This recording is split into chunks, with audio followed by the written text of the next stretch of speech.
Question de malade, le podcast d'information, de solidarité et de témoignages de personnes qui traversent ou qui ont traversé un bouleversement dans leur vie, à travers la maladie ou un accident, en incluant bien sûr les aidants, les associations et les professionnels de santé.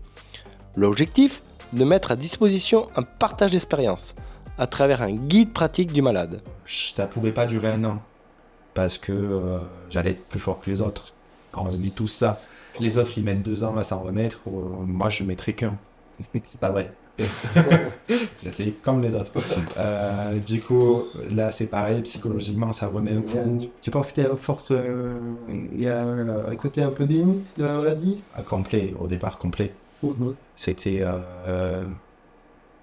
j'entendais qu'on me disait ça va être lent, le médecin me dira qu'il faut que tu me prépares. Dans cet épisode, nous allons à la rencontre de Vincent. Il nous raconte son quotidien et son combat face au Covid long, une maladie récente et méconnue, avec des symptômes multiples, pouvant provoquer des handicaps très lourds.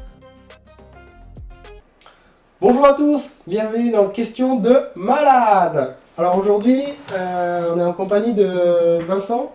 Salut Vincent. Ça va bien? Ça va être smart. Ouais. Merci beaucoup de se prêter au jeu de l'interview. Et avec plaisir, merci de m'avoir invité. Sachant que tu es quand même un membre actif de l'association. Je fais ce que je peux. Et c'est pas en tant que membre actif de l'association aujourd'hui, c'est en tant que témoignage. Ton témoin, ton parcours de vie par rapport à un Covid long. Ouais. Donc peux-tu nous raconter comment ça a commencé? Quels étaient tes premiers symptômes? Alors pour moi le Covid long, il a commencé comme tout le monde par un Covid. Sauf que Covid ridicule. Sincèrement, je serais passé à côté si j'avais pas eu un collègue qui avait été positif. Et du coup, on a été plusieurs collègues à se tester au boulot. Ouais. Et je suis sorti positif. Ok. Donc ça... Et comment ça s'est traduit tes collègues, par... ils sont testés parce qu'ils étaient malades?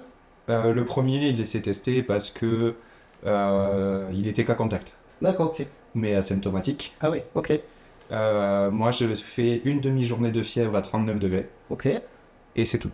D'accord. Et j'ai 2 autres collègues qui ont déclaré un rhume. Ok, très bien. Vraiment pas virulent du tout sur le mois. C'était dans quelle période? C'était novembre 2023. 2023. Okay. Ouais, Donc, novembre 2023. On commençait à ne plus parler de Covid. C'était présenté un petit peu comme un petit rhume ou comme une grippe saisonnière. Et en fait, pas d'inquiétude particulière. On disait, bon, t'avais le Covid, t'avais pas besoin de te vacciner pour l'hiver, quoi. ok, très bien. Et suite à ça, tes fièvres de 39? Suite à ça, rien du tout. Okay. En fait, je me suis testé pour savoir si je pouvais repartir en agence le lendemain.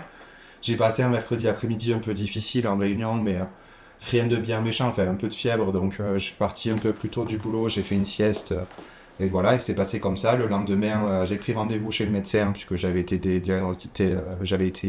diagnostiqué positif, et j'avais l'impression que ça allait pas.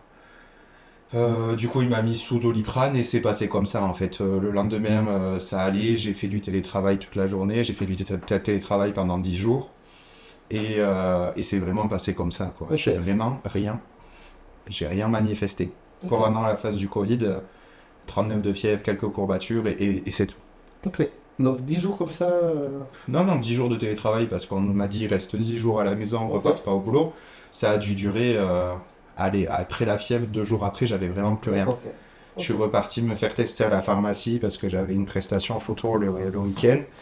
Et comme c'était avec des personnes âgées, je me disais, bon, il faut quand même que je respecte, que j'aille pas essayer de les contaminer. Donc je suis reparti me faire tester. Et la pharmacienne m'a dit, non, j'ai rarement vu un test peut sortir positif aussi rapidement, reste chez toi, quoi.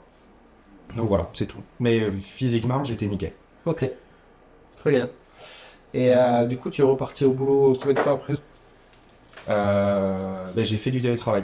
Donc okay. J'ai pas arrêté le boulot pendant la période où j'étais malade. Et après, j'ai dû 10 jours après, je suis reparti sur site et sans problème, quoi. Ok. Et comme je disais, j'ai 2 autres collègues qui ont eu un Covid, pareil, un rhume, et ça a duré 3 jours. Et la semaine après, on était tous de nouveau en agence. Ouais. Ok. Qu'est-ce qui fait que par la suite, ça s'est dégradé? Ouais, c'est du coup la période d'infection au Covid, elle est passée comme une lettre à la poste. Franchement, j'ai rien vu passer. D'accord. Par contre, petit à petit, la fatigue a commencé à s'installer. J'ai commencé à avoir des petites douleurs qui apparaissaient au niveau du thorax, vraiment là et là. Ok. Vraiment au niveau des côtes, au-dessus des poumons. Et donc je suis reparti voir le médecin. Par-dessus ça, j'ai fait une petite sinusite, donc on a fait quelques examens comme ça pour vérifier qu'il y avait rien au niveau des poumons. J'ai passé 5 jours antibiotiques pour la sinusite. Et pareil, les symptômes partaient, mais la fatigue restait. D'accord. Vraiment, c'était cette fatigue qui a commencé à s'installer, ces douleurs qui ont commencé à être de plus en plus prenantes. Du coup, le médecin m'a envoyé vers un cardiologue. Et j'avais rendez-vous le 18 décembre chez le médecin. Et le 18 chez le cardiologue. Et le 17, j'ai fait complètement, j'ai explosé. J'ai passé une journée au boulot avec une grosse réunion toute l'après-midi. Assez difficile cognitivement, il fallait vraiment que je percute. Je suis rentré, c'était 19h, 19h30 peut-être. Je me suis endormi dans la voiture. D'accord. Donc heureusement, je venais de changer de voiture, donc Dieu merci, plein d'aide à la conduite. Elle a bipé tout ce qu'elle pouvait jusqu'à ce que je reprenne le contrôle. Elle a freiné toute seule pour pas que je m'emboutisse dans le camion qui était devant. Elle tient la trajectoire sur la route, donc ça vraiment, je lui dois la vie à ma voiture. Mais Tu t'es endormi littéralement. c'est mes gros blackout quoi. Ok. J'ai un trou noir complet. Je me vois, et en plus cette route je la connais par cœur. Et vraiment, je suis resté mais bien 10 secondes vraiment, mais complètement éteint. Et j'ai réussi à récupérer parce que ma voiture m'a réveillé. Et le soir même, complètement éteint quoi. Ok. Donc le lendemain, j'avais rendez-vous au cardiologue. Et on a fait les bilans, électrocardiogramme, échographie cardiaque, etc. Rien. Niveau cardiaque, tout était bon. Donc j'avais rendez-vous l'après-midi au médecin, il m'a arrêté. D'accord. Et pour que je me repose. Et en fait, là, gros craquage. Ok. Je suis passé sur cette période-là à dormir environ 20 heures par jour. Qu'est-ce qu'il te disait le médecin? Il avait Le médecin, une liste et... j'ai eu beaucoup de chance au niveau de mon médecin parce qu'il connaissait le Covid long. D'accord. Donc, il connaissait le principe d'une infection au Covid et des symptômes persistants qui arrivent une vingtaine de jours après. Ok. Donc, pour lui, déjà, il voyait qu'il y avait cette piste-là qui était possible. D'accord. Donc, ce qu'il a fait, c'est que on a fait bilan sanguin, j'ai mis des encyclopédies de bilan sanguin, des imageries, scanner pneumothoracique, je sais pas comment il s'appelle, IRM. T'as commencé à enchaîner en fait tous les examens. Ouais, on a fait énormément d'examens pour écarter toutes les autres pistes. Et parce que lui, il avait vraiment dans la tête que il m'a dit, c'est pas bon, je pense que tu as un Covid long. On va faire tous les examens pour écarter tout le reste. Mais prépare-toi, ça va être long. Ok. Comment on diagnostique un Covid long? Du coup, c'est ce que j'étais en train de parler. Il n'y a pas d'imagerie, il n'y a pas de marqueur sanguin, il n'y a pas de choses qui ressortent pour dire vous avez un Covid long à l'heure actuelle. Du coup, ce qu'on fait, c'est qu'on fait des examens pour écarter toutes les autres pistes. Ouais, par l'élimination. C'est ça, un diagnostic par élimination. Oh, d'accord. Du coup, on a fait beaucoup d'examens. J'ai passé pas mal de temps chez des spécialistes, donc je disais cardiologue, neurologue, j'en ai fait plein de logs. Et au final, je me suis retrouvé très rapidement avec ce diagnostic-là de Covid long. Ok. Mais sans réaliser qu'est-ce que ça impliquait. D'accord. Donc du coup, tu disais que quand tu avais rencontré ton médecin, avant de faire tous ces examens, tu étais rentré chez toi et là tu étais en arrêt. Oui, il m'a mis un arrêt de suite. Ok. C'était quoi les symptômes? L'écrasante fatigue. Ok. je commençais à avoir des douleurs musculaires, articulaires qui arrivaient un peu aléatoirement. Donc vraiment, c'est l'intercostale qui était très présente. Et au moment où il m'a mis en arrêt, j'ai mon corps qui a lâché et gros problème cognitif aussi. J'ai eu un gros brouillard mental qui s'est installé. D'accord. Comment ça se... comment tu pourrais Le décrire? le décrire, ouais. Ouais, le brouillard mental, c'est quelque chose que tant qu'on l'a pas vécu, c'est un peu difficile. Il faut imaginer que on est plus maître de ce qu'on a dans la tête. On a envie d'aller chercher une information, on a envie de dire quelque chose et en fait on tombe face à un mur et on ne sait plus. Donc moi ça s'est traduit par ne plus pouvoir tenir une conversation. On me parlait mais j'étais pas là. On me parlait mais je ne comprenais pas, j'entendais pas. Je voulais parler et les mots n'étaient pas là. D'accord. Donc tu cherchais tes mots. Ah ouais, je cherchais mes mots, j'avais énormément de mal à comprendre ce qu'on me racontait. D'accord. Et tenir une conversation, ça me fatiguait. Ok. C'était violent. Le terme qui me vient à l'esprit, c'est violent. D'accord. Donc ça, plus ces douleurs. Les douleurs sont arrivées un peu après. Ok. Donc la fatigue qui était associée. La fatigue est énorme, donc 20 heures de sommeil par jour et rien pouvoir faire d'autre. Et le brouillard mental. Et là, c'était radical. Après ton arrêt, tu as dormi 20 heures par jour et tu avais le brouillard cérébral. En suivant. En suivant. Et avec ces 2 autres symptômes, j'ai eu une perte de force, de capacité physique impressionnante. Lever un verre d'eau, là, c'est impossible. D'accord. Du moment où il était plein, j'avais plus assez de force pour le lever. Porter une assiette, c'était pas la peine. D'accord. Je me suis retrouvé un peu plus tard avec des crises de douleur, ne plus pouvoir porter un mouchoir en papier. Ah oui. Vraiment, quand on voit mon gabarit, donc à l'autre il ne le voit pas, mais je suis quand même bien bâti. Et ne plus pouvoir porter une assiette, psychologiquement, c'est dur. Ok. Donc ça aide pas non plus à être à l'aise avec le brouillard mental. Oui, bien sûr. Parce qu'on se sent vraiment, on se sent vraiment diminué, de plus savoir qu'est-ce qu'on peut faire. Même pas ce qu'on a envie, ce qu'on est capable. Et le fait de se sentir pas capable, psychologiquement, c'est dur. Ok.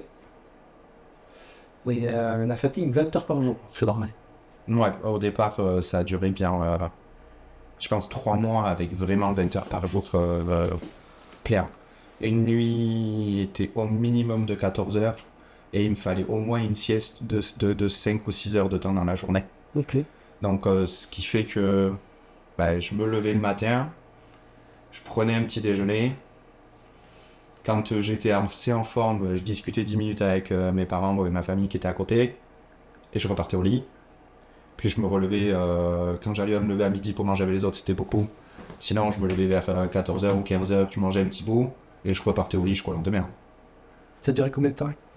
Ouais, je dirais 3 mois vraiment comme ça. Okay. Et les seuls moments où je prenais sur moi pour vraiment forcer, c'était le moment où j'avais des examens à faire. D'accord. Donc les moments où il fallait que j'aille faire une prise de sang, les moments où il fallait que j'aille faire un IRM, comme ça. C'est les seuls moments où je forçais pour faire plus. Et du coup, forcément, à chaque fois que je forçais plus, le lendemain et la semaine qui suivait, c'était pas la peine de me demander quoi que ce soit. Le cerveau ne suivait plus. Comment tu faisais en TD au quotidien? J'ai la chance de vivre dans la même maison que mes parents. Donc j'ai un appartement, je suis autonome. Mais j'habite dans la ferme familiale. Donc j'ai accès à la maison de mes parents. Et quand on doit faire le choix entre se faire à manger ou manger, c'est vraiment pratique d'avoir quelqu'un qui peut nous aider comme ça. Et vraiment, je ne remercierai jamais assez de l'assistance qu'ils m'ont donnée parce que tout seul, je sais pas comment je m'en serais sorti. Puisque vraiment, il fallait faire le choix entre me faire à manger ou vraiment manger. Ok. L'un ou l'autre, mais pas les deux. Ça m'est arrivé plusieurs fois de me lever vers 11h, préparer à manger, repartir me coucher, réchauffer le plat à 14h quand je me lève, manger, repartir me coucher. Et on peut parler d'une perte d'autonomie durant cette période-là. Complet. En plus, qui était un peu long, 3 mois, c'est pas rien. Mais 3 mois, c'est vraiment la période où j'ai dormi 20 heures de temps. Et après... comment tu le vivais tout ça, ces 3 mois-là? Franchement, avec le brouillard mental, je les ai pas vus passer. D'accord. J'étais complètement dissocié de ma réalité. D'accord. J'étais en mode survie complet, c'était je dormais parce qu'il fallait que je dorme, et le peu de temps où j'étais réveillé, je faisais le reste qui était nécessaire. Donc des fois c'était une douche, des fois c'était manger, Et vraiment, je ne l'ai pas vu passer. Ça a été... j'étais un automate. D'accord. Et comment réagissaient tes proches ou les gens qui venaient te voir? Et d'avoir un changement radical, quand même, d'être un peu inquiet, là. Ou de voir dans mon état pour le jour. Complètement. Les proches, donc vraiment ma famille, au départ, ils ne comprenaient pas. Ils ont été présents, mais ils ne comprenaient pas. Et ils ont été, j'ai envie de dire choqués quand même. Parce que j'étais hyper actif avant. Il est passé à dormir 20 heures par jour. Ils ont été très compréhensifs, puisqu'ils m'ont laissé vraiment récupérer. Mais ils ont été choqués, choqués, je pense, de la différence. Il y a compris ça. Ouais. Ok. Comment ça se déroule après ces 3 mois? Après ces 3 mois de bilan, d'examen et de récupération, j'ai été orienté vers l'UTAPS par mon médecin. L'UTAPS à Bayonne, c'est le service qui a pris en charge les cours de bilan à l'hôpital. Ouais, unité transversale d'activité physique pour la santé. Ouais, moi j'ai pas retenu. J'ai bossé. Moi j'ai pas retenu ces détails-là. J'ai bossé. Mais du coup, j'ai été pris en charge par leur service. Donc au bout de 3 mois, on t'a orienté vers l'UTAPS. Ouais, du coup, on a vraiment posé le diagnostic de c'est un Covid long, c'est pas autre chose. D'accord, donc pendant ces 3 mois... Il y avait quand même une incertitude de savoir est-ce que vraiment c'était ça ou c'était autre chose. Donc t'as réussi à faire pendant ces 3 mois, t'as réussi à faire tous les examens qui éliminaient en fait tout le reste. Et du coup, la conclusion... Tout ce qui pouvait apporter les symptômes que j'avais ont été éliminés en 3 mois. Du coup, c'est dans ce sens-là où j'ai eu beaucoup de chance parce que mon médecin traitant a été hyper réactif. Ouais. Et il m'a vraiment soutenu dans cette période compliquée. Il m'a vraiment guidé sur quelles étaient les étapes à suivre pour espérer aller mieux plus rapidement. D'accord. Ok. Et oui, c'est une chance. Ah, mais compris. Vraiment, quand du coup je suis arrivé à l'UTAPS, j'ai rencontré énormément de gens dans la même situation que moi. Ok. À la différence près que j'ai pas eu l'errance médicale qu'ils ont pu, eux, à subir en plus de mon état. D'accord. Et comment ça se passe alors quand tu arrives à l'UTAPS? Et quand tu arrives à l'UTAPS, tu rencontres le docteur Nguyen une première fois, puis une seconde fois. Sur ces 2 rendez-vous, il juge si tu as bien fait tous les examens nécessaires pour écarter le reste, les autres pistes. Ouais, il valide en fait. Il valide le diagnostic du médecin traitant, puis après il propose un protocole. D'accord. Protocole qui inclut de la kiné, qui inclut de l'orthophoniste et qui inclut les groupes de parole. D'accord.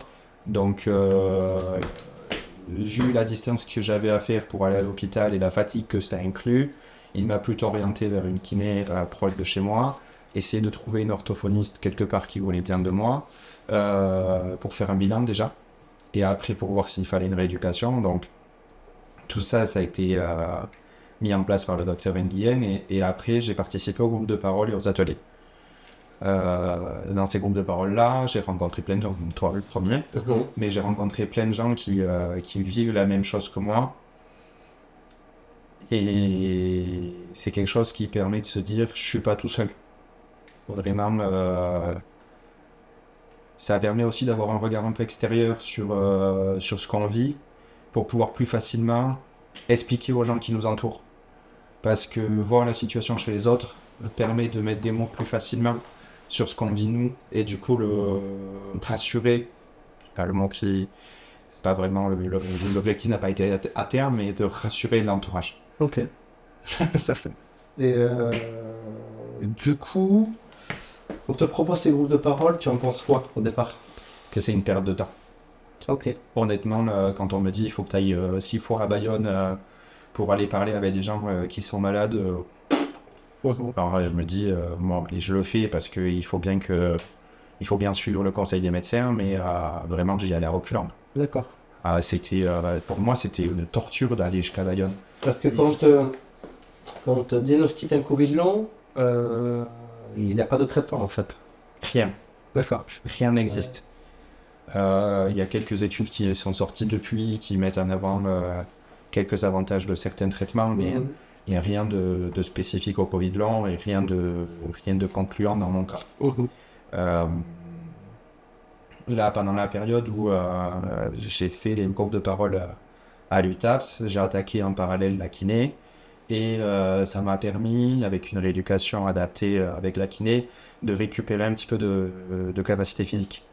Donc déjà de quoi tenir pour aller jusqu'à Bayonne, parce que avant d'avoir repris le kiné, c'était pas possible. J'aurais pas tenu 4 heures à l'hôpital et plus de 2 heures de travail, 1 heure et demie de trajet. C'était inenvisageable. Du coup, avec cette rééducation qui a commencé, j'ai réussi à récupérer un peu de force, un peu de quelques capacités. Du coup, j'ai pu aller à l'UTAPS et ça m'a permis aussi de dormir un peu moins. Donc, je suis passé de 20 heures à 16 heures de sommeil dans la journée. Donc, j'ai pu recommencer à me remettre en mouvement, on va dire. D'accord. Mais vraiment, je pensais que c'était une perte de temps, les groupes de parole. Et du coup, qu'est-ce que tu as appris là-bas sur le Covid et sur les gens que tu rencontrais? Et là-bas, je me suis rendu compte que l'échange, parler avec des gens qui comprennent ce que tu vis, permet de ne pas devenir fou. Et franchement, ça a été le meilleur traitement la meilleure chose qui pouvait m'arriver. Pourquoi pas devenir fou? Imagine, tu pas devenir fou dans le sens où moi j'avais 26 ans à l'époque, j'avais une vie hyper active, hyper rythmée, j'avais mon travail qui me prenait on va dire 40 heures dans la semaine, je faisais 14 heures de musique, je faisais de la photo, j'ai une double activité, je suis photographe, donc tous mes week-ends je faisais de la photo, mon emploi du temps il était millimétré, hein. J'étais hyper sollicité. Parce que tu étais un peu hyper actif. J'aime pas le mot, mais oui. On m'a bien expliqué du coup à l'étape parce que c'était comme ça que ça s'appelait.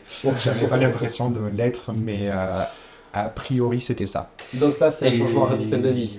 Et du coup, le fait d'avoir cette cassure, on se sent complètement délaissé par son propre corps, avec un cerveau qui fonctionne plus, parce qu'il y a toujours le brouillard mental.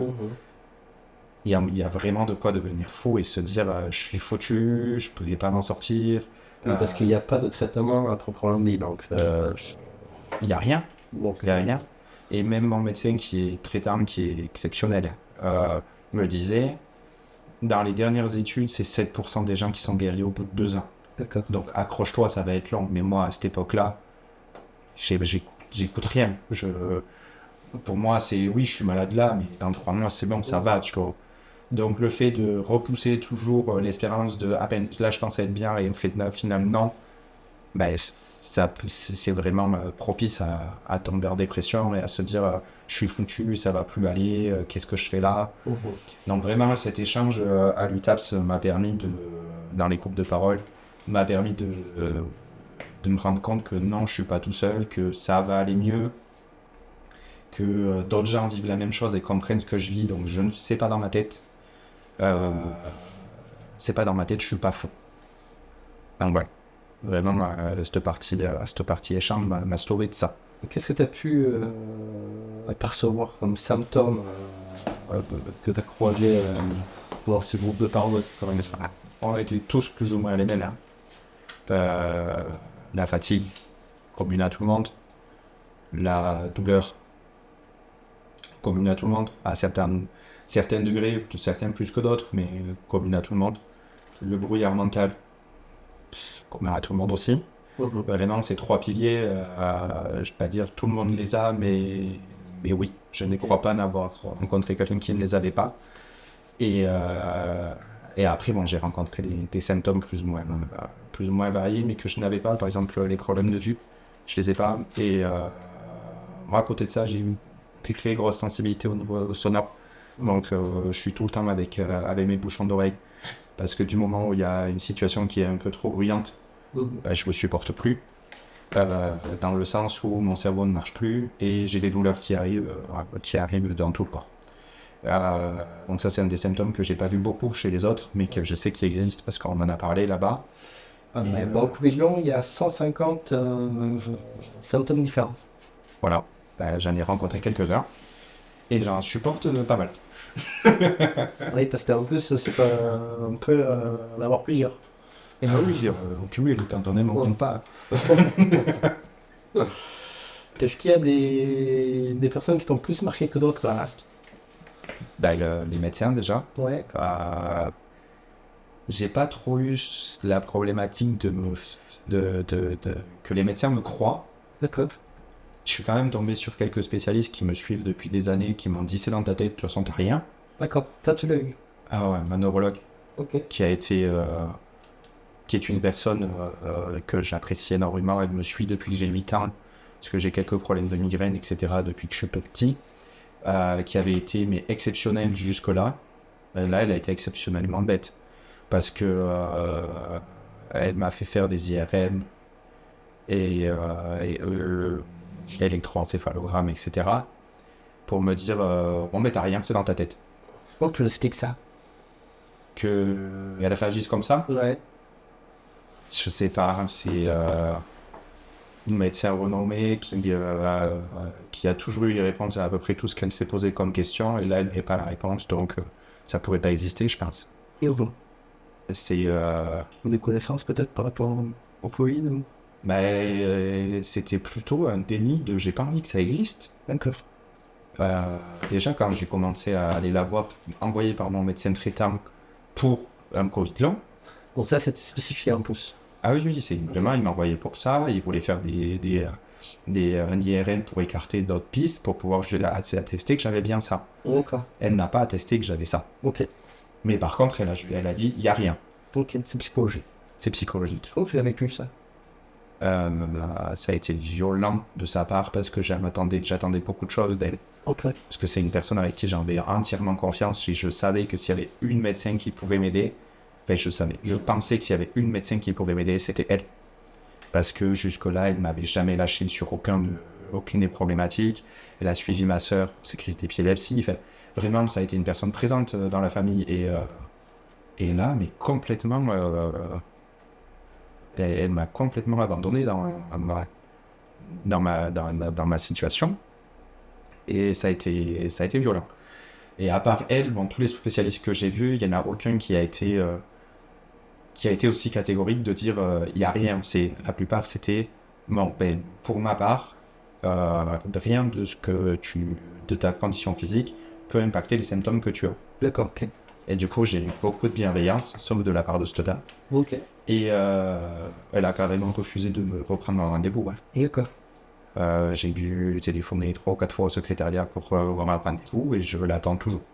Donc non, c'était pas... C'était assez difficile à vivre comme passage, et du coup, à l'UTAPS, retomber sur des médecins qui ne disent pas que c'est dans ta tête, que ça existe, et tomber sur des gens qui ont la même chose que toi et qui comprennent ce que tu dis. Oui, bon. Ça, déjà, c'était le premier point positif. Qu'est-ce que tu as compris sur le Covid? Sur les TAPS? Que ça allait être difficile. Qu'est-ce que j'ai compris sur le Covid? Honnêtement, pas grand-chose. Parce que les symptômes que j'avais et que je rencontrais auprès des gens, j'arrivais à voir quels étaient les impacts. Mais le Covid en lui-même, j'ai encore du mal à imaginer comment un si petit truc au départ a pu me mettre dans une situation aussi catastrophique maintenant. Donc de là, dire que j'ai compris quelque chose du Covid, à part qu'il faut s'en protéger au maximum et qu'il faut que les gens fassent attention à eux, je comprends pas comment ça marche. Et je comprends par contre que c'est une belle saloperie et qu'il faut s'en protéger. Après, ils m'ont donné des pistes pour comment adapter ma vie, comment adapter mes journées, pour subir le moins possible ma situation. J'ai pas été un bon élève. Tu peux l'attester, je n'ai pas été un bon élève et je ne suis toujours pas un très bon élève. Mais j'ai appris plein de choses sur quel était le lien entre ce que je faisais et les réactions que j'avais. Le fait d'avoir l'action-réaction qui n'est pas instantanée, surtout sur le Covid, qui est perturbante. Ça veut dire que je fais quelque chose, je suis pas fatigué de suite, je suis fatigué après, et je suis fatigué longtemps. D'accord. Mettons, là je sais que l'interview ça va aller, fin d'après-midi ça va aller, mais par contre demain, après-demain et sûrement jeudi, vendredi, je sais que je serai beaucoup plus fatigué que si on n'avait pas passé autant de temps à discuter. Oh, d'accord, pour avoir un impact sur tout ce que tu fais. Ouais, et ça j'ai appris à le voir là-bas. D'accord, donc ça c'est la gestion un peu de l'énergie, quoi. La gestion de la situation avec le Covid. Comment intégrer le Covid dans notre situation Ouais. et dans la vie. Ok. Ça, Ça a duré combien de temps la prise en charge à l'étape? ça s'est étalé sur pratiquement un an. Ok. C'était 6 groupes de parole et avec une fréquence de à peu près un par mois. Donc un par mois avec des ateliers après le groupe de parole pour justement traiter quelques points spécifiques liés au Covid pour apprendre la gestion de l'énergie, comprendre comment l'alimentation a impacté le Covid, etc. Donc plein de petits ateliers comme ça et ça s'est étalé sur à peu près un an. Ok. En parallèle, tu avais entamé le kiné Et l'orthophoniste, ouais. Ok. Du coup, ça, sous les conseils c'est pareil, au départ, je me disais, ça sert à rien, l'orthophoniste. J'ai fait mon bilan. J'ai trouvé une orthophoniste qui m'a fait un bilan rapidement. Et mon bilan était bon. Mais mon bilan était bon sur 45 minutes de séance. Bon, top. Et j'ai passé une semaine à dormir après. Mais comme c'était mon quotidien, ouais, ça m'a pas choqué. Et du coup, le fait de discuter avec d'autres patients en groupe de parole et voir l'impact positif qu'ils avaient de l'orthophoniste, eux, bon, mais du coup, ça m'a motivé à aller suivre une rééducation orthophonique et je l'arrêterai pour rien au monde. La semaine où il n'y a pas l'orthophoniste parce qu'elle est en vacances, vraiment, je suis pas bien, mais pas bien du tout. Si j'ai pas cette phase de stimulation qui est contrôlée, vraiment, je m'épuise sur plein de choses et j'ai du mal après à avoir cette réactivité cérébrale que j'ai récupérée grâce à l'orthophoniste. Après la kiné, c'est pareil. Il n'y a aucun traitement qui existe par rapport aux douleurs. Aucun traitement qui est efficace sur moi. Du coup, la seule chose qui me fait du bien en termes de douleur, c'est les séances de kiné que je fais entre 2 et 3 fois par semaine. D'accord. Donc les semaines où j'ai un peu plus d'énergie, je vais faire plus de mobilité renforcement, donc c'est quelques petits exercices histoire de récupérer les capacités physiques et les jours où je suis pas en forme, c'est des massages sur les zones les plus douloureuses. C'est la seule chose qui est efficace. En quoi ça consiste ces douleurs?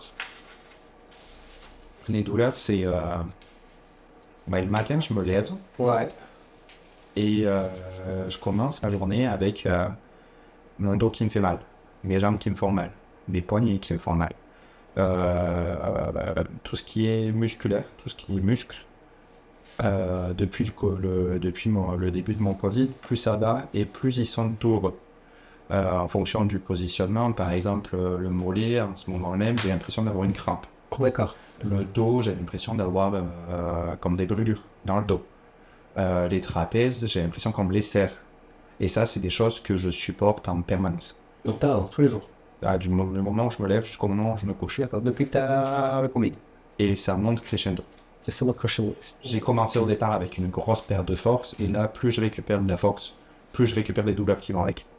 Je dis, c'est mon calendrier de l'avant. Je joue une nouvelle case. Je développe un truc positif et je développe le truc qui est négatif à côté. Et du coup, petit à petit, mais je récupère pas mal de capacité physique. Ok.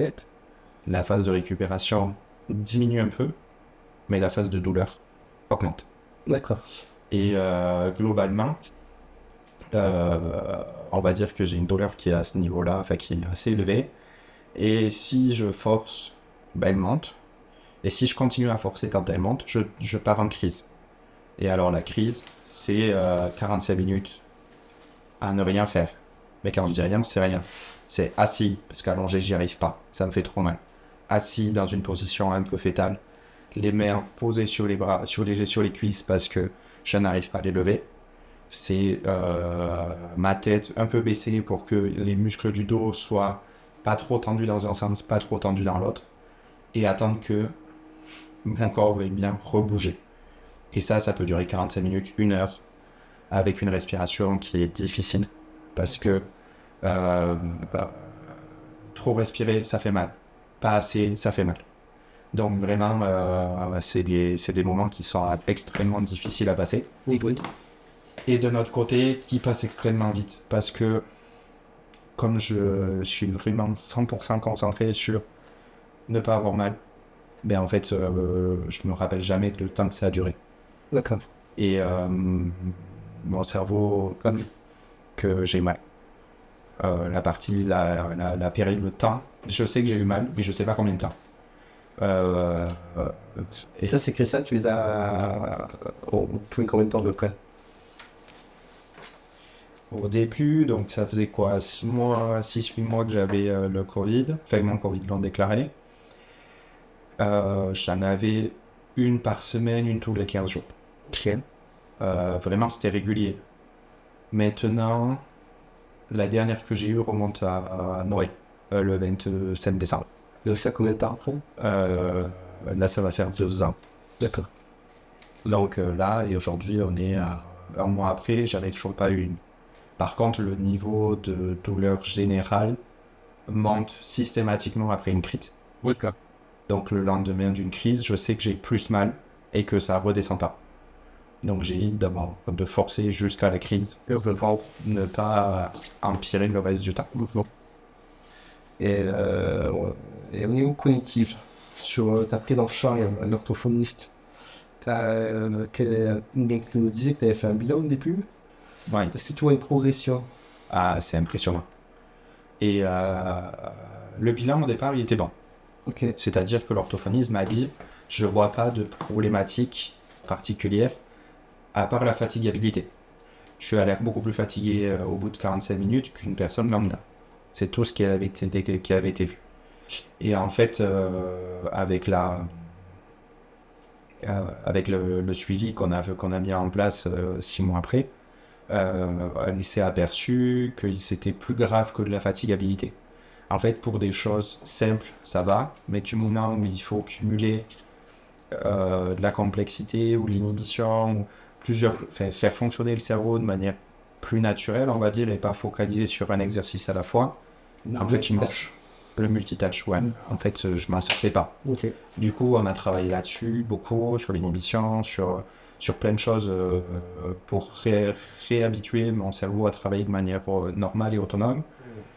Je suis pas au bout, mais j'ai beaucoup progressé. Est-ce que tu t'en apercevais que tu avais ces problèmes? Non. Au départ, non, du tout. Au départ, du tout. J'avais l'impression que tu étais fatigué, quoi. Ouais. Ok. Et que mes capacités n'avaient pas diminué. C'était juste que c'était plus dur d'y accéder, mais qu'en fait, j'étais capable de faire tout ce que je faisais avant. Et je me suis aperçu que j'étais plus capable de faire une simple soustraction. D'accord. Et j'ai mis bien 1 an avant de réussir à faire une soustraction, mais 4-3, je ne savais pas le faire. Comment tu réagis par rapport à ça? Quand tu es dans une capacité comme ça, que tu te rends compte que ça bagagne pas, quoi. Au bout de compte. Désespoir, c'est un bon mot. La perte de capacité cognitive a été pour moi le plus difficile à passer. Parce que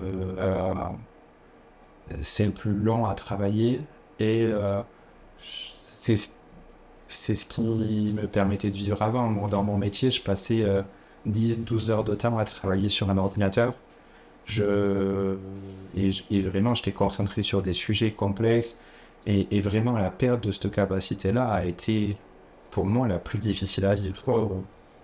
Et le fait de se rendre compte plus tard que j'avais encore plus perdu que ce que je pensais, psychologiquement, ça a encore été difficile à passer. Mais bon, je dis désespoir, mais c'est pas vrai, parce que je n'étais pas désespéré. Ça a été dur, mais toujours dans cette optique de ça ira mieux. C'était juste un problème de plus à régler. Okay. Et un nouveau truc qui arrive, et bon, je le mets dans la liste de tout ce qu'il y a à voir. Et toujours été confiant? Oui. Ok. Alors, j'ai eu cette chance d'avoir mon médecin au départ qui m'a dit ce que j'avais, et il m'a dit que ça irait. Et j'ai eu foi en lui. Il m'a dit que ce serait long, je le croyais pas au départ. c'est pas que je le croyais pas, c'est que j'entendais pas long dans le sens dans lequel il entendait lui, mais j'ai pas eu ce problème de me dire c'est foutu parce que dès le départ on m'a dit ça va revenir. Oh. Et je me suis accroché à ça en me disant que ok, maintenant ça va pas, demain ça ira mieux. Demain il est très très long à arriver, mais demain ça ira mieux. Et c'est toujours la phrase que je me dis en permanence, c'est aujourd'hui ça va pas, tant pis, je dors. Demain ça ira. Ok. Comment tu vis ça concrètement dans ton quotidien et sur la durée? Comment ça a été l'évolution? Comment tu vivais et sur tes journées? Comment ça a évolué? Bon, ok. Au départ, on a parlé 20 heures par jour à dormir et le reste du temps à essayer de réfléchir à quel était le plus urgent entre me doucher ou marier. Ouais. Ça a duré 3 mois. Après, j'ai récupéré un petit peu quand j'ai commencé la kiné. Du coup, j'ai plus à faire ces choix-là. Mais du coup, je faisais le minimum, le minimum vital. Et du coup, en fait, petit à petit, on a mis en place donc une routine avec la kiné, une routine avec l'orthophoniste, qui m'a permis de plus rythmer ma vie. Mais pendant pratiquement 1 an, ma question favorite, c'était quel jour on est. D'accord. Et qu'est-ce que j'ai fait hier, je ne savais rien du tout. Du coup... Ça te rappelait pas? Non, mais même aujourd'hui, c'est difficile. D'accord. Et du coup, petit à petit, j'ai pu réintégrer des choses que je faisais avant. Donc, voir un peu de monde. Donc, tu as pas de mémoire sur ce que tu faisais hier, avant-hier? Ah oui, mais ça, je ne l'ai pas bien récupéré encore. Hein. Ok. Je note tout depuis le Covid. Parce que ça fait partie des choses que j'ai appris à vivre avec. Mais au départ, il m'a fallu beaucoup de temps pour arriver à assimiler les choses que je ne savais plus faire naturellement et qu'il fallait que je compense. Du coup, la mémoire est un truc que j'ai de plus en plus de mal à compenser, mais qu'il faut que je fasse. Et donc ça, on va dire que en 6 mois, 8 mois, aux alentours de juin, j'ai eu une phase où ça allait. Donc j'étais content, confiant, en me disant... Ça veut dire quoi, aller? J'avais l'impression d'aller bien. Tu avais récupéré totalement? Non, je devais dormir 15 heures par jour. Oui, quand. J'avais des douleurs, mais pas trop. J'avais un brouillard mental, mais qui me semblait pas important. Donc, tu sentais l'amélioration. Oui. Et qui fait, apparemment, ça te faisait énormément de bien, quoi. Tu vois, une différence. Ah, j'ai eu une différence énorme au départ. Du coup, pendant 1 mois, j'ai fait plus. On arrivait à l'été, les journées étaient plus longues, je voyais plus de gens. J'ai essayé de recommencer à faire 2-3 photos par-ci par-là pour essayer de refaire des choses que j'étais capable de faire avant et qui me font plaisir. J'ai explosé. 1 mois après, ça a duré 1 mois, cette période où j'ai forcé un petit peu plus. J'ai explosé. Vraiment, de nouveau, grosse rechute, repartir 18 heures de sommeil par jour, ne plus pouvoir réfléchir à rien. J'ai passé 1 mois de juillet à ma fin août complètement déboussolé. Et j'avais ressombré complet. Là, comment tu le vis, là? Mal. Mais toujours pareil, confiant. J'étais bien, ça va revenir. D'accord. Et fin août, ça va mieux. Donc j'ai redescendre à 15 heures par jour de sommeil. Ça va mieux, il y a mon anniversaire qui arrive 15 jours après, je suis content. J'organise un repas avec mes copains, etc. Arrive le jour de mon anniversaire, je pensais repartir travailler. Enfin, vraiment, pour moi, c'était fini. Arrivé le jour de mon anniversaire, je peux pas me lever. Psychologiquement, ça a été une grosse claque. De voir tout annuler là parce que j'en avais pas les capacités d'accueillir mes copains, rien que de discuter avec eux, même juste passer un petit moment, impossible. Psychologiquement, ça a été très dur. Parce que je me voyais repartir travailler, récupérer ma vie, de nouveau grosse rechute. Et là, ça a été plus compliqué à remonter la pente. Parce que tout le monde est reparti travailler, pas toi. Les journées ne sont plus les mêmes, il n'y a plus les fêtes, il n'y a plus les gens. Et du coup, on se retrouve seul face à nous-mêmes. Psychologiquement, ça a été plus dur. Et c'est peut-être la période où j'ai eu le moins la confiance de ça ira mieux après. Un autre, là. Ouais. Ça faisait un petit moment quand même, c'est vrai. Bah, du coup, de novembre à septembre, presque non, quoi. Ouais. Il a grosse cochune, grosse fatigue, grosse douleur. Donc, on remet en place les 3 séances de kiné dans la semaine. Et ça, en fait, je pense que c'est parce que tu avais vraiment forcé pendant l'été un petit peu plus que d'habitude. Parce que tu allais un petit peu mieux. C'est ça. Et au lieu de, comme ils vous avaient prévenu, à l'UTAPS, ils nous avaient dit, faites attention. C'est pas parce que vous allez mieux maintenant qu'il faut piocher tout ce que vous pouvez faire là. Sinon, vous allez devoir le rembourser beaucoup plus après. Oui, sachant Ils avaient raison. ce que tu pioches, pour toi, c'est insignifiant. C'est Ah tout oui, truc, oui. c'est pas comme si tu revivais ta vie d'un coup, c'est ça. Ah non, non, C'est juste faire un petit repas. c'est ça, où une fois que tu t'es levé de ta sieste de 5 heures de temps, bah, le soir, il est 19h30, au lieu de repartir te coucher 1 heure après, et ben tu vas voir des gens parce que c'est l'été, qu'il fait beau, que on va manger une pizza avec des copains, enfin, vivre quoi. Eh ben, Et ça, c'est déjà trop. Et du coup, septembre, pareil, rechute, donc plus difficile de remonter. Mais bon, c'est là que j'ai commencé à voir l'orthophoniste. Du coup, c'est là où j'ai commencé à travailler correctement le brouillard mental. D'accord. Du coup, ça m'a permis de progresser un peu mieux, un peu de manière plus linéaire, on va dire, plus correcte. Après, arrive les 1 an de la maladie. Donc là, psychologiquement, pas en forme. Je m'étais dit que ça pouvait pas durer 1 an parce que j'allais être plus fort que les autres. Quand on dit tout ça, les autres ils mettent 2 ans à s'en remettre, moi je mettrai qu'un. C'est pas vrai. J'essaie comme les autres. Du coup, là c'est pareil, psychologiquement ça remet un coup. Tu penses qu'il y a force, il y a un côté un peu déni de la maladie? Complet, au départ complet. C'était. J'entendais qu'on me disait ça va être lent, le médecin me dira qu'il faut que je me prépare, que c'est normal, c'est normal, c'est comme tout le monde, que ça ira mieux, mais qu'il faut être patient, etc. Je pensais être patient. J'ai appris depuis que je ne l'étais pas trop. Et je m'efforce tous les jours à l'être un peu plus. Mais donc là, du coup, au bout d'1 an, de nouveau, une grosse baisse. Après début d'année, un peu mieux.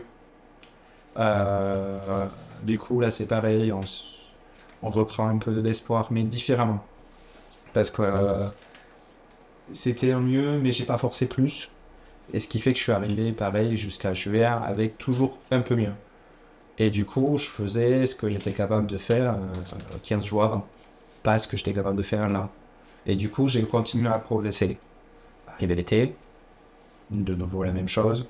De nouveau plus de jambes, de nouveau plus de sorties, de nouveau... Et de nouveau rechute. D'accord. Et ça, tu le payes direct. Tu le payes, non, avec un retardement. Tu le payes pas, c'est pas... aujourd'hui, j'ai vu des gens, aujourd'hui, j'ai été plus stimulé, demain, je serai pas bien. Et là, tu payes direct. En général, là, tu dis que c'était les 2 étés où tu as passé, où tu as un petit peu plus forcé.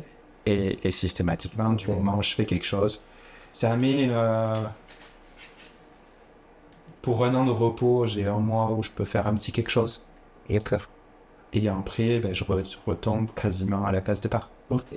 Et fin d'été, en septembre, c'est pareil. J'ai plus forcé cet été, j'ai plus forcé que l'été d'avant. Mais j'avais pris plus de temps de récupération, fait de récupération. J'avais moins travaillé, moins forcé début d'année. Donc les 6 premiers mois, j'ai plus forcé pendant 2 mois. Je suis revenu en septembre, de nouveau cassé. Et tout. Mais psychologiquement, l'été, c'est ce qui permet de garder le moral et de se dire je vais quand même réussir à revivre un petit peu, je vais quand même voir des gens. Ça fait quand même partie de la maladie en se disant si j'abandonne ça aussi, qu'est-ce qui me reste? D'accord. Du coup, la fatigue qui suit l'été, en tout cas le deuxième été, a été beaucoup moins dur à passer. Parce que j'étais beaucoup plus conscient des points positifs que ça m'avait apporté. J'étais fatigué, mais j'avais des batteries sociales rechargées. Donc, si je comprends bien, il faut que tu choisisses en fait entre ton repos, ta maladie et un peu le bien-être, la vie. Exactement. Et c'est toujours une balance, un équilibre qui est très difficile à avoir. Et je pense que sans ça, t'as pas trop le moral non plus, donc tu peux piocher un peu C'est ça. dans ton énergie pour aller voir des gens et remonter un peu le moral, et direct tu payes quoi. Exactement. Ok. Et c'est toujours cette balance entre est-ce que faire cet effort va m'apporter suffisamment de satisfaction pour que je sois pas déçu de la fatigue que j'aurai derrière. Ok. Ok. Du coup, la suite, c'était une prise en charge neuromodulation Oui, par le docteur Dodé. Ouais. par le docteur Daudet. Et ça, c'est sous tes conseils à toi. Ouais, sous l'échange d'informations grâce à un bon ami, Un bon ami. et moi-même. Et du coup, tu peux me dire en quoi ça consiste la neuromodulation, comment s'est passée ta prise en charge, par qui? Entre-temps, je vais quand même revenir sur la prise en charge que j'avais eue au CRF à Salis. Ah oui, pardon, ouais. Ok. Parce qu'entre-temps, je suis parti après l'UTAPS. On m'a orienté vers un autre centre, donc le CRF à Salis, qui prenait aussi en charge des Covid longs. D'accord, en suivant. Tu avais conseillé. La temporalité, moi, ça fait 2, comme je t'ai dit, j'ai la même gare. Mais je sais que j'avais fini l'UTAPS quand on m'a envoyé là-bas. Donc il y a peut-être eu 2 ou 3 mois de battement entre les deux, mais ça a été rapide quand même. Ok. Et donc j'ai vu le responsable là-bas qui m'a refait faire des bilans, qui m'a refait faire des imageries, parce qu'il fallait, pour rentrer dans leur parcours, refaire tout ça. Donc j'ai C'est un fait parcours spécial Covid long. spécial Covid long. C'est quoi? C'était de la rééducation aussi. Voilà. Ok, c'est un centre de rééducation. C'est un centre de rééducation fonctionnelle à Salis. Et du coup, pour pouvoir rentrer chez eux, il fallait que je refasse plein de bilans, plein de choses. Ok. Ce que j'ai fait. Il a voulu mettre en place un traitement par... comment ça s'appelle? C'est pas des antidépresseurs, c'est une famille d'antidépresseurs qui sont censés traiter les douleurs neuropathiques. Ok. Donc les douleurs auxquelles mes douleurs s'apparentent. Ou antihistaminique ou... Non, les antihistaminiques, c'est autre chose. C'est vraiment un antidépresseur, mais certaines familles qui traitent les douleurs. Bon, enfin, on va pas rentrer dans les détails. En tout cas, chez moi, ça n'a pas marché du tout. On a fait l'expérience pendant un mois. J'ai eu des problématiques cardiaques qui se sont déclenchées, les douleurs se sont amplifiées, le brouillard mental aussi. Donc en fait, la balance, point positif, point négatif, point positif aucun, point négatif beaucoup. Donc on a tout arrêté. Après, pour le suivi qu'ils devaient faire au centre, ils se sont rendus compte que le suivi qu'ils avaient mis en place n'était pas adapté. Du coup, ils m'ont conseillé de continuer le suivi que j'avais avec orthophoniste et kiné au rythme où j'arrivais à le supporter. D'accord. Parce que dans leur parcours, au départ, ils mettaient 15 jours en centre, en hôpital de jour, avec du suivi kiné et du suivi orthophonique en centre pendant 15 jours intensifs. Et intensif et Covid long, ça va pas du tout ensemble. Et ils s'en sont rendus compte, eux, au bout de 2 ans de mise en place, où 100% des personnes qui passaient chez eux se disaient plus fatiguées après qu'avant. Et du coup, ils ont arrêté cette partie-là. Donc j'ai continué à aller voir ce médecin-là par rapport au traitement qu'il voulait mettre en place. Du coup, le traitement antidouleur n'a pas fonctionné. Il a testé d'autres traitements pour traiter les douleurs de crise. Du coup, c'est bien, mais ça ne me donne pas une solution. Ça me donne une petite possibilité, le jour où j'arrive en crise, à passer ma crise en un quart d'heure au lieu de la passer en 45 minutes ou 1 heure. Mais c'est même pas une demi-béquille, quoi. Ok.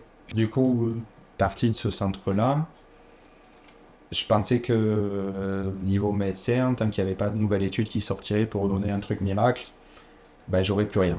Après, en discutant avec toi, du coup, tu m'as orienté vers le docteur Daudet, qui fait de la neuromodulation, qui pourtant t'a aidé beaucoup. Du coup, je me suis dit, mais si ça a marché pour un, ça va peut-être marcher pour les deux. Je l'ai rencontré, et vraiment une révélation, quoi. Un médecin qui cherche pas qui dit je sais pas, c'est qui cherche à comprendre et qui cherche des solutions par rapport aux outils qu'il a. Et franchement, ça, au niveau espoir, ça fait du bien, quoi. Donc déjà, avec le fait de le rencontrer, c'était un traitement en soi. Après, du coup, il m'a proposé plusieurs protocoles, donc avec la RTMS et la TDCS. Je te laisserai. Donc la RTMS, stimulation magnétique transcrânienne répétitive. Voilà. Et là, Du coup, c'est un aimant dans un petit boîtier noir qui vient se poser contre la tête et qui vient envoyer une onde électromagnétique répétée. c'est ça. Qui vient stimuler une partie du cerveau ou une autre partie du cerveau en fonction du protocole que veut mettre en place le docteur Dodé. Le premier protocole, pour moi, n'a pas été concluant, puisqu'il n'a pas eu les effets escomptés.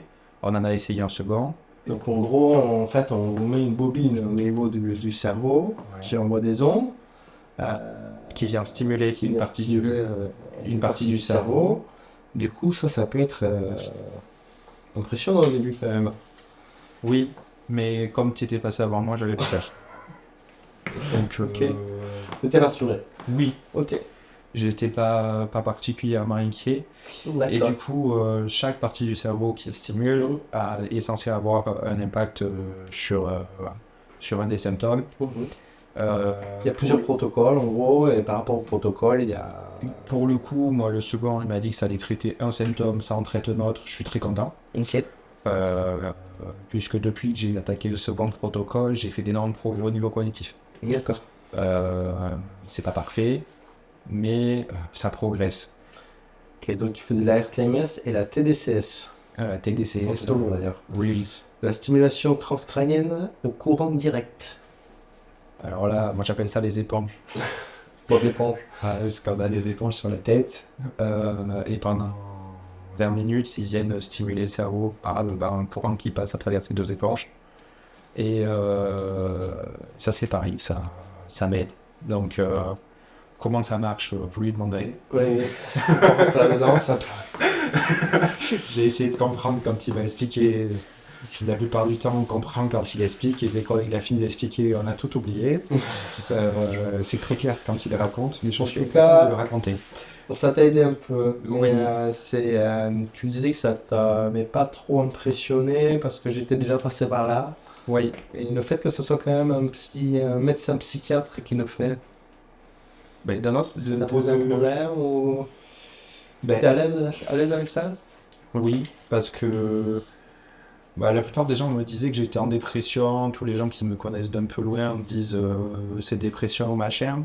Ok, pourquoi pas, au bout de 2 ans, quand tu le matraque dans la tête, tu te dis bon, mais on va peut-être essayer de voir si cette piste-là est vraie.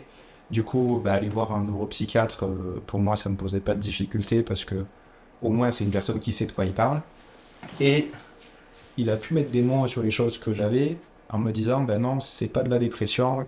Tous les bilans, tous les tests qu'on fait, il y a 0 indicateur de dépression. Oui, parce qu'il fait un test d'entrée en fait. Oui. Du coup, les bilans qu'il a fait pour moi m'ont rassuré. Et le fait d'avoir un neuropsychiatre ne m'a pas posé de difficultés particulières à ce niveau-là. Oui. Après. Et sur ton entourage? Moi, je ne vais pas. En fait, je ne l'ai tellement pas présenté comme étant un neuropsychiatre que la plupart, ils savent même pas que c'est un psychiatre que je vais voir. Je leur dis toujours, je vais voir un neuromodulateur. Parce que c'est la spécialité qu'il fait et c'est la spécialité qui m'intéresse. La partie psychiatre, comme je l'ai dit tout à l'heure, j'ai les bilans qui sortent. Ça ne montre pas de dépression. Il n'y a aucun signe de quoi que ce soit à ce niveau-là. Je mets pas ça en avant auprès de mes proches et donc ça me pose pas de difficultés particulières. Et si des gens sont impactés par ça, ne me le disent pas. D'accord. Ok. T'as bien suivi psychologie? J'avais entamé un suivi psychologique avec une psy. J'avais fait 5 séances qui n'ont pas été concluantes du tout. Pourquoi tu avais entamé ce processus? Parce que ça va avec le package du Covid là. On nous dit quand on arrive à l'UTAPS, Il faut faire de la kiné, il faut faire de l'orthophoniste, il faut aller voir un psy parce qu'il ne faut pas se laisser démotiver parce que si on est démotivé, ben, on guérit moins vite. Donc j'ai écouté, j'ai suivi les conseils des médecins. Au final, j'étais pas parti chez la psychologue adaptée, probablement, parce que c'est une dame qui ne connaissait pas du tout le Covid long et qui ne comprenait pas ses mécanismes. Et en fait, elle me faisait travailler sur des choses qui ne m'ont absolument rien apporté au niveau du Covid long. Ça me fatiguait parce que il fallait parler pendant 1 heure avec une personne sur des sujets un peu sensibles, etc. Faire remonter des choses à la surface qui... Puis t'avais déjà des soins en plus. Ouais, ça faisait 1 heure une heure de soin en plus avec une dame qui au final ne m'a apporté rien. Ça, c'est frustrant, ça. Non, Ouais. ça m'a pas frustré. Le fait que le Covid ramène toujours un peu à... Ça te rend pas? Tu t'entends moi? Ah, ça, oui, la psychologue m'a pas du tout frustré parce que c'était... Ouais. on m'a demandé de faire ça, j'ai fait ça. La ça m'a- pathologie du Covid long, c'est que on te dit que c'est peut-être psychologique. Oui, mais de l'autre côté, je n'en veux pas aux gens qui ne savent, qui ne l'ont pas vécu parce que c'est très difficile de mettre des mots, même pour moi qui le vis. Donc pour des gens qui me connaissent moins et qui ne le vivent pas, ils font avec ce qu'ils savent. Là où c'est dérangeant, c'est les gens qui t'expliquent qu'est-ce que tu as alors qu'ils y connaissent rien. Les gens qui t'expliquent qu'est-ce qu'il faut que tu fasses alors qu'ils ne comprennent rien à ce que tu vis. Ça, c'est dérangeant. Et que les gens comprennent pas, de votre côté, moi, ça fait 2 ans et je suis pas sûr d'avoir tout compris encore. Donc, je peux pas leur en vouloir. Là où ça a été dérangeant, c'est sur les gens qui essaient d'expliquer oui, mais fais ça, ça ira mieux. D'accord. Sauf que les médecins disent exactement l'inverse. Et la parole d'un médecin qui travaille à tous les jours avec des gens qui ont un Covid long et qui, ça fait 2 ans qu'ils travaillent dessus, a plus de valeur et plus juste en général que le conseil d'une personne qui te veut beaucoup de bien, mais qui ne comprend rien. Et c'est toujours sous travers de bienveillance. C'est les gens veulent que tu ailles mieux, veulent que tu fasses quelque chose pour aller mieux, sauf qu'il est maladroit. C'est très très maladroit. Après, là, c'est un peu une maladie invisible. Complètement. Non. Les gens qui me côtoient, à part les gens très proches, c'est-à-dire le cercle familial très restreint, plus quelques personnes comme toi qui connaissent ce que je vis, ou quelques-uns mais très peu, tous les gens ne m'ont pas vu malade. Quand j'ai dit que je devais arrêter la musique parce que j'en étais plus capable, les gens n'ont pas compris. Quand j'ai dû arrêter toutes les choses que je faisais, les gens n'ont pas compris. Le regard des autres a été très difficile par rapport à ça. D'accord. Parce que les gens ne comprennent pas. Parce que à chaque fois qu'ils me voient, à chaque fois je suis bien. Ce qu'ils ne comprennent pas, c'est que toutes les fois où je suis pas là, c'est toutes les fois où je suis pas bien. Et comme je peux pas leur en vouloir, mais c'est difficile de se dire, pour quelqu'un, quand tu me vois, physiquement, j'ai pas de, j'ai rien qui me manque. Mentalement, 80% du temps, maintenant, je le percute. J'ai plus de blanc, j'ai plus de problème pour comprendre ce qu'on me raconte ou pour tenir une conversation. Par contre, ce qu'ils ne se rendent pas compte, c'est que moi, au bout d'1 heure, je m'en vais de l'événement, je m'en vais de la discussion, je rentre chez moi, je vais dormir, alors que eux, ils vont y rester 5 heures de plus et ils vont être encore en forme. Et ils m'ont vu pendant 1 heure, ils sont contents, ils se disent je vais bien. Et c'est ça qui est le plus dur à dire, c'est que à chaque fois que je vois quelqu'un, il me voit quand je suis bien. Du coup, pour les gens, je suis bien. Donc, cette partie-là, c'est la gestion du regard des autres par rapport à la maladie est presque plus dure que la gestion de la maladie elle-même. Sachant que, comme je te disais, j'étais quelqu'un de très, très, très, très actif et notamment associativement. Je faisais partie de plusieurs associations, je m'intégrais vraiment beaucoup avec plein de gens différents. Du jour au lendemain, j'ai plus pu. Donc, vraiment, de la part de certains, je l'ai ressenti comme étant un abandon volontaire de ma part.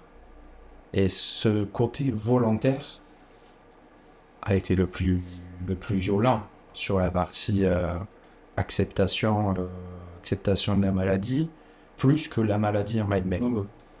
Le fait de ne pas pouvoir, et qu'on te reproche de ne pas pouvoir, en te disant que c'est parce que tu ne fais pas l'effort, c'était le plus dur. Et parce que ça rajoute une couche au fait qu'on ne peut pas. Vraiment, ça c'est ce qui m'a le plus... Vraiment, c'est tes propres capacités aussi. Oui, mais accepter son incapacité est plus facile que d'accepter le fait que les autres ne l'acceptent pas. Ça a été beaucoup plus simple d'accepter envers moi-même mes capacités et de me limiter en me disant mais ça je peux faire, ça je peux pas faire, alors que le regard des autres a été très difficile à supporter. Est-ce que tu as, sur le temps justement, quand il fait le processus d'acceptation de la maladie, de tout ce genre, ça en génère? Je pense qu'aujourd'hui j'ai accepté. Peut-être que dans 3 mois je dirais pas la même chose sur aujourd'hui, mais je pense qu'aujourd'hui j'ai accepté l'état dans lequel j'étais, le fait que il y avait un avant et il y a un maintenant. D'accord. Mais ça a été très long. Il y a plein de choses sur lesquelles j'ai toujours pensé que je pourrais repartir comme avant. Depuis pas longtemps, je pense que je pourrais repartir à mon rythme, en écoutant ce que moi je sais que je peux faire et pas en me mettant des limites au regard des autres. J'avais un peu cette façon de travailler là, cette façon de réfléchir là, c'est je faisais ce que les autres attendaient de moi. Et du coup, ça, je sais que c'est plus possible. Et ça, je l'ai accepté. Du coup, je pense que maintenant, je peux dire, j'ai accepté que je suis moi à l'instant T et que je pourrais faire ce que je suis capable là. Ça a été un processus très long. Très long et très difficile à se mettre en tête. J'ai un médecin qui m'a dit au départ, on vous aurait coupé une jambe, vous auriez appris à vivre avec. Là, il va falloir faire pareil. Je l'ai envoyé chez ce médecin. Le jour où il m'a dit ça, j'ai regardé mes 2 jambes, j'ai fait elles sont encore là, qu'est-ce qu'il raconte ce idiot?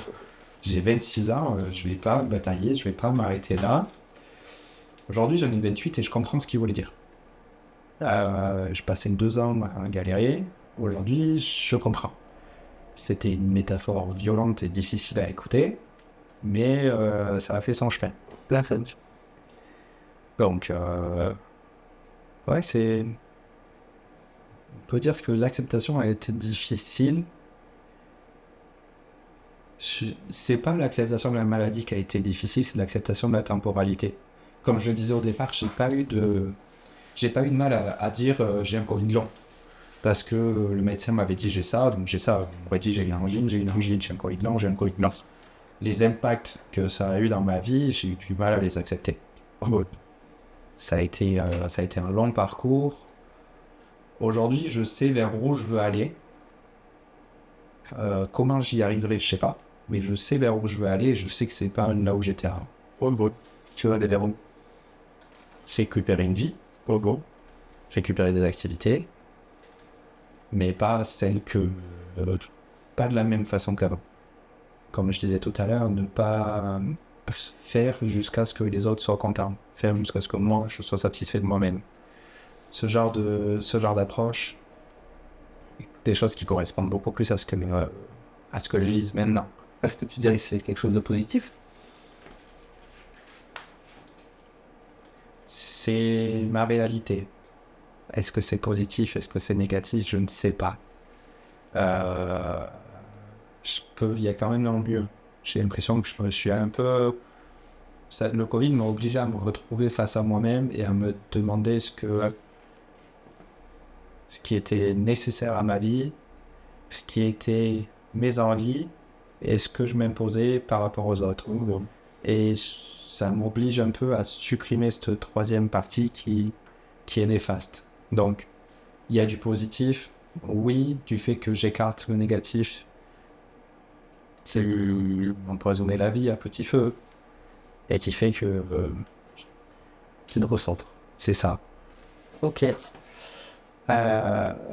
Du coup, on va revenir sur la stimulation. Donc là, c'est un traitement, ça fait 2 ans, donc tu es toujours en neuromodulation, plus tes soins, plus ton kiné, plus l'orthoptiste encore aujourd'hui. Pas l'orthoptiste, l'orthophoniste, pardon. L'orthoptiste, c'est ce qui va démarrer bientôt. Et l'orthoptiste bientôt. Mon planning à la semaine, rien qu'en comptant mes soins, j'ai pas 35 heures semaine, mais je m'en approche. Le problème, quoi. Et il y a 2 ans, j'étais pas capable de supporter ce rythme-là de soins. Du coup, c'est déjà un progrès en soi.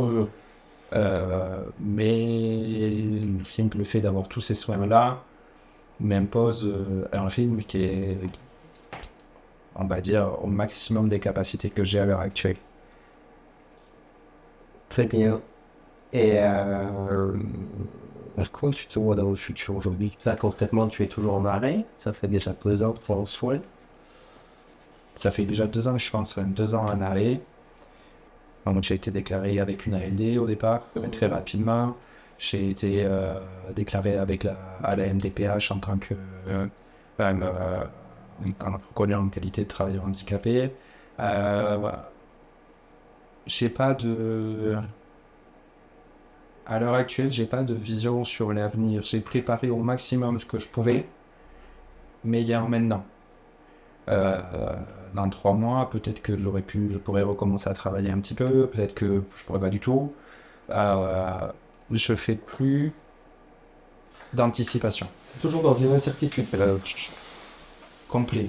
Je sais que plus tard, ça ira. Ok. Demain, ça ira mieux. Le problème, c'est de mettre une date sur le demain. Ok.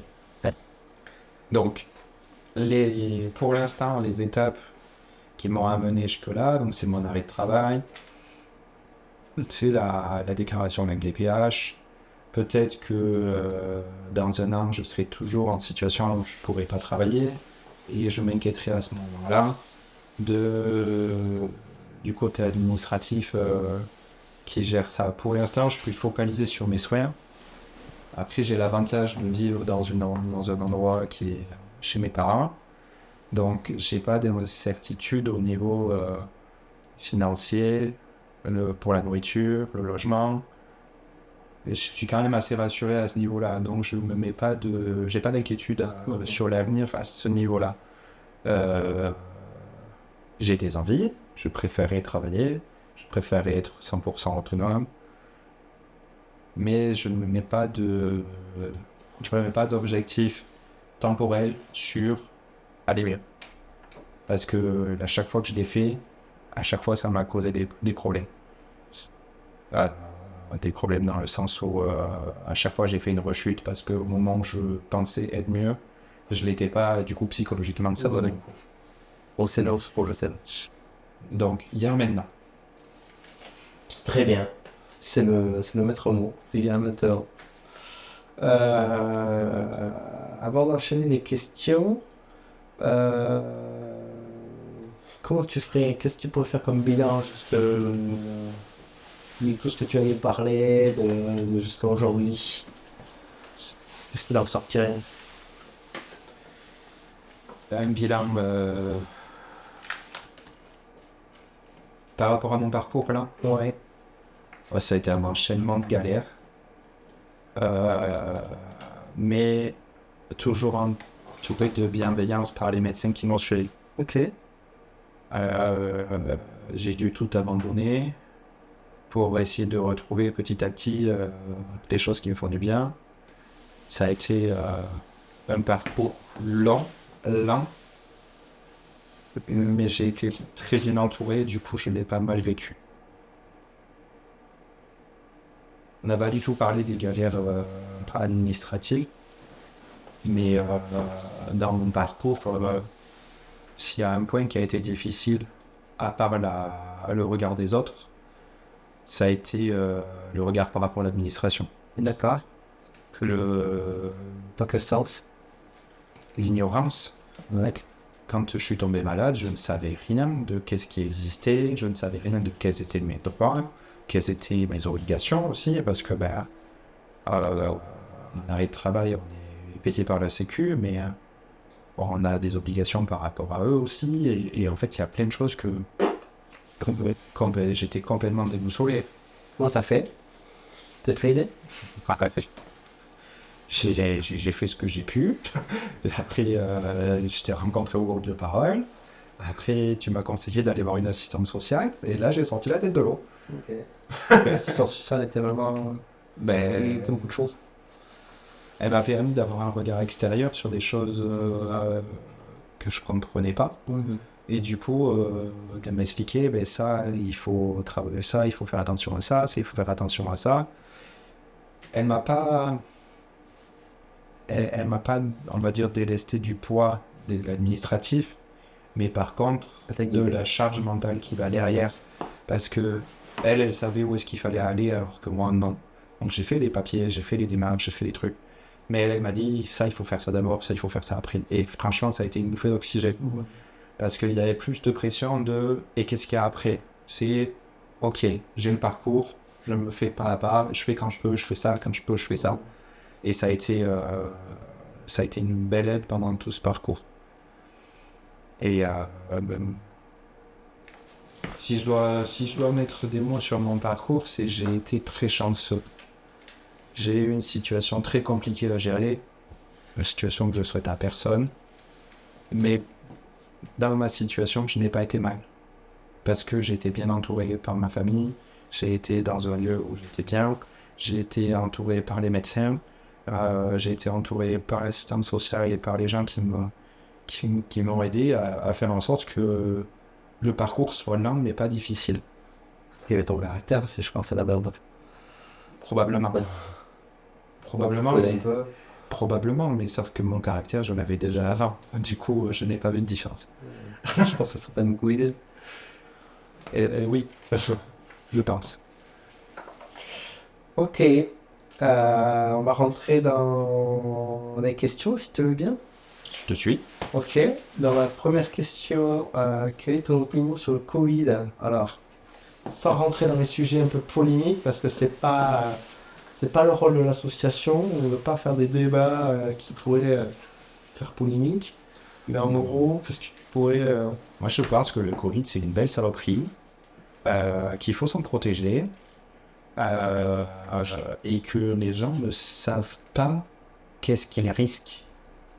Il y a un gros manque d'informations par rapport aux risques liés au Covid. On nous a bassiné la tête sur comment essayer d'éviter, on nous a pas bassiné la tête sur pourquoi l'éviter. Et moi, le premier, si on me dit pas pourquoi faire les choses, je ne le fais pas de bon cœur. Du coup, il manque beaucoup d'informations sur le Covid. Les gens ne sont pas au courant. Les informations circulent mal. Et il faut remédier à ça. Parce que c'est ce qui va permettre de ne plus craindre le Covid, mais de savoir qu'est-ce qu'on risque. Le fait qu'il n'y a pas de traitement approfondi, tout ça, sur les recherches qu'il y a, c'est une force. Moi, je pense déjà que les scientifiques qui travaillent sur le sujet, ils font ce qu'ils peuvent. Parce qu'en 2 ans de maladie, j'ai vu, parce que du coup, je m'intéresse pas mal aux études qui sortent, etc. Il y a plein de choses qui sont faites, il y a plein de choses qui sont découvertes, il y a plein de mécanismes qui sont mis en évidence. Nous, on les a subis par la pratique. Et maintenant, les scientifiques arrivent à mettre de la théorie dessus. Parce que c'est quand même une maladie très récente. Oui, ben oui, on est sur les plâtres, là. Les institutions médicales là, ne savent pas où elles vont. Et les médecins ont du mal déjà à comprendre ce qui se passe. Alors, pour des personnes qui sont complètement non-fites, ça nous passe vraiment dessus. Donc, est-ce que tu es vacciné? Parce que je pense qu'on va me poser la question. j'ai été vacciné 3 fois et j'ai eu le Covid 2 fois. La première fois, c'est passé en 10 jours comme une grippe. Et après, 15 jours fatigué et c'est passé. Et la deuxième fois, celle que je vous ai racontée. Très bien. Si tu devais qualifier le Covid dans ta vie en 3 mots. En 3 mots, premièrement, ça a été une grosse rupture avec ce que j'étais, ce que je faisais. Donc le premier mot, c'était rupture. Rupture. Acceptation, le deuxième mot. Parce qu'il a fallu accepter beaucoup de choses. Et je mettrai reconstruction en dernier. Ok. Parce que ça a ébranlé beaucoup de certitudes. Ça a ébranlé beaucoup de choses que je faisais. Qui j'étais. Maintenant, il faut remonter les murs. Qu'est-ce qui t'a plus aidé à traverser cette épreuve? Déjà, mon médecin traitant. Les groupes de parole à l'UTOPS.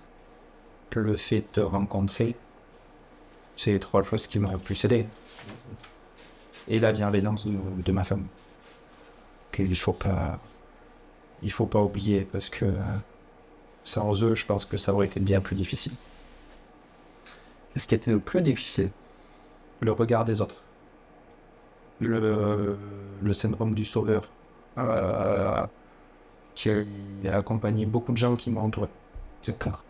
Ça a été le plus dur. Par-dessus les problèmes de la maladie, par-dessus les problèmes liés à l'administratif, vraiment arriver à ce regard des autres, le masque social qu'on a en permanence, qui a été très très difficile. Si tu devais faire une petite synthèse de ce que signifie être une personne malade, sans compter du Covid, mais malade en général. Il faut pas oublier que être une personne malade, c'est d'abord être une personne. Je pense que c'est ce point-là. La maladie,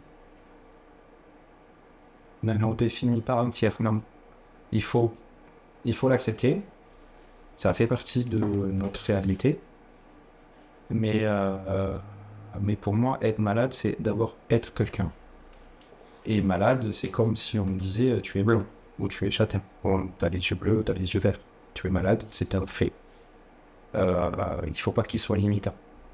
C'est ça qui est le plus dur à passer, c'est d'arriver à continuer à se définir avec autre chose que la maladie. Donc être malade, c'est une phrase, c'est quelque chose. Mais il faut pas qu'on soit limité qu'à ça. Et ça peut te compliquer des fois. C'est le plus dur. Arriver à savoir qui on est et intégrer la maladie dans l'ensemble. Et pas que la maladie soit l'ensemble. Si on est dans le sens perte de personnalité par rapport à ta maladie? C'est comment intégrer la maladie dans ce qu'on est, dans ce qu'on fait, dans nos choix, dans la façon dont on se présente aussi. Arriver à l'intégrer de manière globale et pas juste dire je suis malade parce que c'est moi entièrement, c'est je suis une personne et malade. Est-ce que cette épreuve t'a apporté du positif? On en a parlé un petit peu, mais ça m'a apporté du positif dans le sens où j'ai écarté beaucoup de négatifs de ma vie. Parce que j'ai plus la capacité de le gérer. Ça, c'est tout simple, c'est mathématique. J'ai pas assez d'énergie pour faire tout, donc j'ai priorisé ce qui me faisait du bien. Que voudrais-tu dire à une personne qui s'apprête de passer le même parcours que toi? Qui vient d'apprendre qu'il y a le Covid? Déjà, quelqu'un qui vient d'apprendre qu'il y a le Covid, je lui dirais arrête-toi, repose-toi, prends 1 mois. Tu as le Covid aujourd'hui, prends 1 mois pour laisser à ton corps le temps de vraiment le faire partir. Quelqu'un qui arrive dans la même situation que moi avec un Covid long, on va partir du principe que quelqu'un qui arrive avec un Covid long, je dirais prends patience, ça ira mieux et ce sera long. Et quelqu'un qui arrive avec la même situation que moi, c'est-à-dire avec un médecin qui lui a dit dès le départ qu'est-ce qu'il avait, J'ai envie de lui dire, profite de la chance que tu as de savoir ce que tu as dès le départ pour faire les bons choix et prendre soin de toi le mieux possible, le plus tôt possible. Ok. Et petit dernier message, un petit dernier mot de conclusion avant qu'on termine. Je sais pas si tu veux l'indiquer. Ou si tu veux laisser un message. Ou est-ce que tu voudrais parler de d'autres choses qu'on n'a pas évoquées encore? Ouais, on avait parlé du tout de questions malades, Ok. de mon implication dans l'association. Ça fait partie de ce que je disais, on n'est pas que malade. Mon engagement associatif avant était très présent, maintenant je ne pouvais plus le faire. Du coup, pour moi, question de malade, ça a été une bouée de sauvetage pour me garder la tête hors de l'eau. En plus du côté échange d'informations, vraiment le fait de pouvoir mettre en avant mes compétences et pouvoir les utiliser pour rendre la vie la plus facile aux autres. Pour moi, c'était quelque chose de très important. Du coup, je voulais te remercier pour ton engagement et ta motivation qui fait que tu me pousses à aller toujours mieux. Il faut qu'on avance, il faut que tu me donnes des objectifs clairs et ça me permet de retrouver de motivation qui est difficile de garder quand on se retrouve tout seul ou avec ce genre de pathologie. Donc vraiment ce parcours-là, je vais n'arriver à trouver les mots. Vraiment, cette histoire-là, cette question de malade, vraiment une plaie. Et j'espère qu'on pourra aider plein d'autres gens. Moi aussi, j'espère. En tout cas, je te remercie beaucoup pour ton implication dans cette association, parce que ce qu'il faut savoir, c'est quand même que Vincent est notre informaticien. Donc, c'est lui qui a monté le site, entre autres, avec tous les autres boulots qu'il fait. C'est pas facile des fois parce que comme il a expliqué, des fois c'est un peu compliqué avec notre maladie.